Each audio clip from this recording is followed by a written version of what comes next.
आणि एक महत्त्वाची बातमी, समीर भुजबळ यांना मुंबई सत्र न्यायालयानं 6 दिवसांची ईडीची कोठडी दिली आहे। त्यामुळे त्यांची रवानगी कोठडीत करण्यात आली आहे। त्याआधी वैद्यकीय तपासणीसाठी ईडीचं पथक समीर भुजबळांना दुपारी सेंट जॉर्ज रुग्णालयात घेऊन गेलं। मुंबई सत्र न्यायालयाकडून समीर भुजबळ यांना 6 दिवसांची कोठडी सुनावण्यात आलेली आहे। आपण याबाबत अधिक माहिती घेऊया आमचे प्रतिनिधी सागर कुलकर्णी यांच्याकडून। सागर, 6 दिवसांची ईडीची कोठडी समीर भुजबळ यांना ठोठावण्यात आली आहे, काय अधिक माहिती आहे? हिमाली खरं आहे, सगळ्यात मोठी बातमी होती कारण की भुजबळ यांना काल दिवसभर साधारणतः 6 ते 7 तास त्यांची चौकशी करण्यात आली होती। त्यावेळेस त्यांना ताब्यात घेतलं होतं आणि कालांतराने त्यांना अटक केली होती। आज कोर्टासमोर त्यांना हजर करण्यात आलं।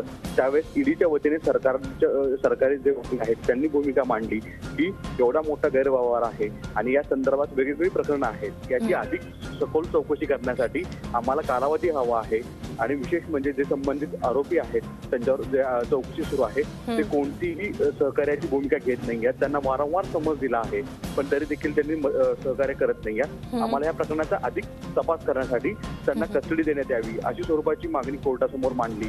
अर्थात प्रतिपक्षाच्या वतीने सुद्धा भूमिका मांडण्यात आली पण न्यायाधीशांनी मात्र 6 दिवसाची कोठडी दिलेली आहे। त्याच्यामुळे 8 तारखेपर्यंत आता समीर भुजबळ यांना कस्टडीमध्ये राहावं लागणार आहे।